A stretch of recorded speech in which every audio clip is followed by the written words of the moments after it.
నమస్తే. Welcome to hit TV. నేను మీ మాధురి. రోజు మనతో పాటు ఉన్నారు కేఎస్ ప్రసాద్ గారు, పొలిటికల్ అనలిస్ట్. నమస్తే సార్. నమస్తే అమ్మా. సార్, చంద్రబాబు నాయుడు గారు P4 అనే కొత్త విధానాన్ని ప్రజల మీదకి రుద్దే ప్రయత్నం చేస్తున్నారు. అసలు ఈ P4 ఆంతర్యం ఏంటి? ఈ P4 విధానం ఏంటి? అంతరం ఏం లేదు, అర్థం అంతకన్నా లేదు.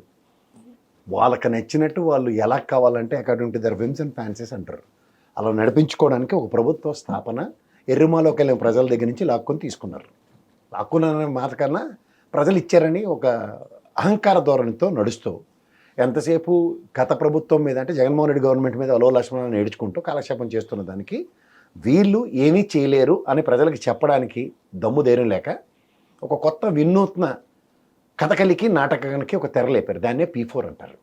ఈ P4 అన్న దానికన్నా ముందు కమ్యూనిస్టు గవర్నమెంట్లు ఎప్పుడు మనకు జీవితంలో లేకపోయినా మా ముసలోళ్ళందరూ కమ్యూనిస్ట్ పార్టీకి వీరవిధులై ఉన్నంతా గుండె గీయించుకొని రోడ్డు మీద నిలబడి ఈ పాట ఆ పాట చదువుకొని పిల్లలు తర్వాత వాళ్ళు కంపెనీలు పెట్టిన తర్వాత వాళ్ళు కూడా తాత ముత్తాతలు తండ్రి అడుగు జడలో నడుస్తూ ఆంటర్‌ప్రెన్యూర్స్ కూడా వాళ్ళ దగ్గర సంపాదించిన రాబడిలో కొంత డబ్బులు తీసి CSR యాక్టివిటీ అని చెప్పి ఎన్నో మంచి కార్యక్రమాలు చేస్తున్న కార్పొరేట్ సెక్టర్ ఉంది. నెక్స్ట్ ఇంతకన్నా ముఖ్యంగా ఉదాహరణకి సచిన్ టెండూల్కర్ కానీ లేకపోతే గతంలో రామానాయుడు గారు కానీ ఒక గొప్ప వ్యక్తి కృష్ణ గారు కానీ లేకపోతే వాళ్ళ అబ్బాయి మహేష్ బాబు కానీ ఇలా కొన్ని గ్రామాలని దత్తత తీసుకున్న ఇంక్లూడింగ్ మెగా కృష్ణారెడ్డి గారు కూడా. నాకు తెలిసి మెగా కృష్ణారెడ్డి గారు తీసుకున్న గ్రామం ఒకటే నిత్య కళ్యాణం పచ్చతోరణలాగా ఆయన ఒకడు 100% కమిట్మెంట్తో చేసిన ఉదంతా నేను చూసాను. మహేష్ బాబు కూడా తీసుకున్నట్టున్నారు. అదే చెప్తున్నానమ్మా, మహేష్ బాబు గారు అదే నేను చెప్పి నేను వినట్లేదు. మహేష్ బాబు పేరు కూడా చెప్పాను. లేదా డైయడ్ ఫ్యాన్లో పెట్టుకున్నాం, గాబరా పడుతున్నట్టు ఉన్నాం. వాళ్ళ నాన్నగారు తీసుకున్న కంటిన్యూషన్ ఆయన కూడా తీసుకుని ఆ బురిపాలన్నీ అతను కూడా తీసుకుని చేతనైన సాయం స్కూళ్ళు, చేతనైన సాయం హృదయ హాస్పిటళ్ళు అంటే హార్ట్ సర్జరీలు అవన్నీ చేస్తున్నారు పిల్లలకి. అలా కారంచేడులో కూడా రామానాయుడు గారు కూడా అక్కడ చాలా పరిస్థితులకి ప్రభావితమై బస్ స్టాపులు కానీ బస్ స్టాండ్లలో ఏర్పాట్లు అలాంటివన్నీ చాలా కార్యక్రమాలు మంచి కార్యక్రమాలు చేసినా ఉన్నాయి. ఇక్కడ అవుట్ ఆఫ్ ద బాక్స్ ఏంటంటే ఇంక్లూడింగ్ ఎన్ఆర్ఐలు కూడా చదువుకున్న వాళ్ళు సొంత ఊరు కన్న తల్లి గ్రామం వాళ్ళ గురించి ఎన్నో స్కూళ్ళు కట్టిన ఔదార్యాలు చూసాం. వాళ్ళ చేతనైన సాయం హాస్పిటల్స్ నిర్మించి ఉచిత సేవలు చేయించిన ఉదంతాలు చూసాం. కానీ ఇక్కడ ఇది అవుట్ ఆఫ్ ద బాక్స్. మొన్న ఎన్ఆర్ఐ వింగ్ అంతా వచ్చి ఇక్కడ ఈ వాలంటీర్లు డబ్బులు ఇచ్చి కొన్నట్టుగా ఈజీగా ఈసారి కూడా అప్పుడు చూడు పకోడీ కబుర్లు చెప్పు పవన్ కళ్యాణ్ గారు మీరు శాసించండి, నాకున్న సెక్టర్లో 100 కంపెనీలు తీసుకొచ్చి 1,00,000 మందికి ఉద్యోగాలు కల్పిస్తానన్న జనసేన ఇది స్విగ్గీ బోర్డు ఎవడో తెలియదు కానీ ఆడు మాత్రం కోటేసుకుని ఏఐ టెక్నాలజీ గురించి ఒక వినూత్నంగా చంద్రబాబు నాయుడు గారికి చిన్నపిల్లలు చేసి చెప్పిన ఒక హరికథ, లక్షల ఉపాధి 1,00,000 కోట్లు ఏవి కాకుండా తెచ్చి ఆంధ్రప్రదేశ్ పునర్నిర్మించేస్తాను ఇవన్నీ చెప్పిన తెపేలా కబుర్లకి వినూత్నంగా P4. ఓకే. సో ఈ P4లో ఏంటంటే ఎవడో నీలాటోడో నాలాటోడో ఒక గ్రామాన్నో లేకపోతే ప్రాంతాన్నో లేకపోతే వీళ్ళు బంగార వసుధి కుటుంబం అని గ్రామాల్లో కొంతమందిని ఐడెంటిఫై చేసి వీళ్ళు ఎప్పుడో మహానుభావుడు మా అంబేద్కర్ గారు కన్న కళలు ఏంటంటే దేశంలో ఒక రిజర్వేషన్ ప్రాస్పెక్ట్లో అప్లిఫ్ట్మెంట్ అన్నది జరిగితే నేను చూసావు కదా తెలంగాణలో ఎంతమందికి ఇచ్చండి లెక్క 1,40,00,000 మందికి ఎంతకో డైరెక్ట్గా సన్నబియ్యం ఇస్తే ఇంటికి 9 చెప్పున దగ్గర 4.5 కోట్లు తెలంగాణ ప్రజలు ఉంటే కూడా దగ్గర 4 కోట్ల ప్రజలకి సంక్షేమం రూపంలో అందిస్తున్న బియ్యం తినే పరిస్థితి ఇస్తున్న ఈ ప్రభుత్వాలు, దేశంలో 80 కోట్ల మందికి ఉచిత రేషన్ ఇస్తున్నాం అని చెప్తున్న కేంద్ర ప్రభుత్వం, ఇక్కడ ఆంధ్రప్రదేశ్కి వచ్చేసరికల్లా అప్లిఫ్ట్మెంట్కి మా దగ్గర డబ్బులు లేవు. ఇదాని దగ్గర వినూత్నంగా పీపీ అంటే మన హైవేలో చూసి టోల్ గేట్లు పెట్టి మనం తోలు తీసేస్తుంటారు. 20 ఏళ్ళు అయిపోయిన తర్వాత మళ్ళీ రెన్యువల్ ఇచ్చిన కేంద్ర ప్రభుత్వ ఔదార్యానికి బానిసలైన ఈ ఎన్డీఏ కూటమి వీళ్ళు కూడా ఇలాంటి దిక్కుమాల పనులే చేస్తారు. పనికొచ్చిన పని ఉండదు. పనికొచ్చిన పని అంటే ఎప్పుడైనా సరే ఎవడో తీసుకొచ్చి ముష్టడుక్కుని ఆడతో మనం చేయడం కాదు. మనం ప్రత్యక్ష పరోక్ష పన్నులు ఏ విధైతే కడుతున్నామో వాటిని మేనేజ్మెంట్ షోతో ప్రజలను పరిరక్షించే ప్రభుత్వాలు చూసాం.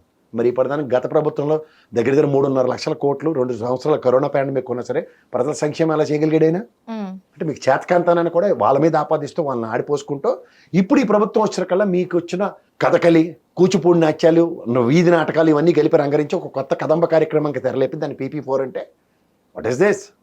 ఆల్రెడీ ప్రభుత్వానికి ఎవడి వంతు సాయం వాడు చేయడానికి ప్రత్యక్షంగా పరోక్షంగా తుఫాన్ వచ్చినప్పుడు మొన్న మీరే కదా మేమే కదా అందరూ మీకు దాతృత్వం చాటుకుని విధిస్తే అవి ఏం చేశారు? మిస్యూటిలైజేషన్.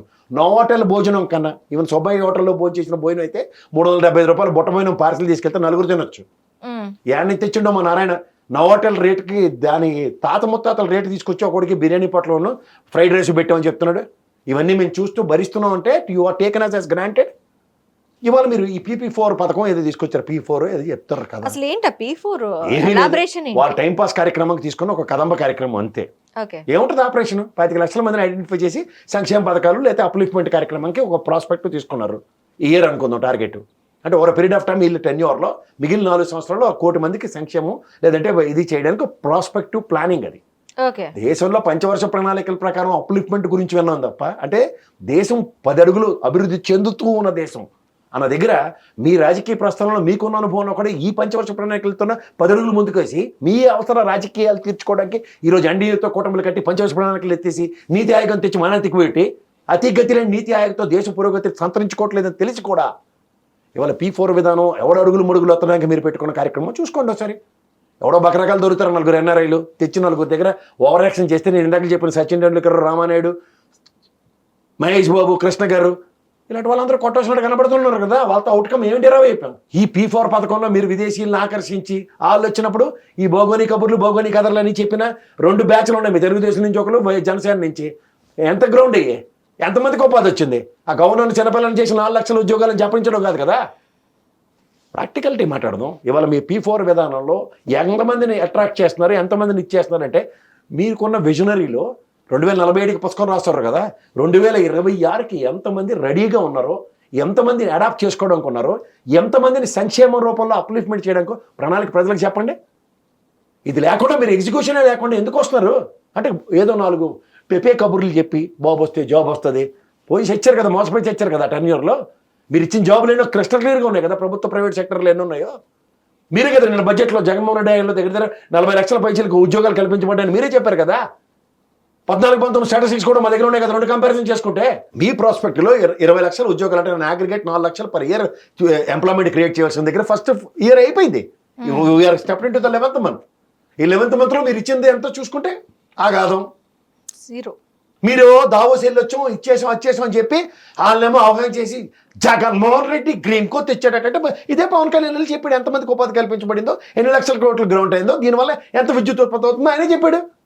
అన్నీ మీ దగ్గరే ప్రాస్పెక్టివ్గా సొల్యూషన్స్ ఉన్నాయి, ఆన్సర్స్ ఉన్నాయి. క్వశ్చనర్ కూడా మీ దగ్గర ఉండి కూడా ఆ క్వశ్చన్లకి మీరు ఆన్సర్లు ఇచ్చేది ఏంటంటే మీకు నచ్చిన రికార్డింగ్ డాన్స్ కబుర్లు చెప్పుకుంటే ఎక్కడికి వెళ్తున్నాయి. అంటే P4 P's కి ఉన్న వివరేషన్ ఏంటంటారు? దానివల్ల అవుట్కమ్ ఉందంటే నేను ఎన్ని పీలు ఉన్నాయో ఒక్కొక్క పీకి శాంచుటీ నేను చెప్పగలను. PPP అని వాద్యం వాయించుకోవడానికి తప్ప ఇంక దేనికి ఉపయోగపడట్లే. తోటి విశ్లేషకులు అందరూ కూడా అదే మాట చెప్తున్నారు.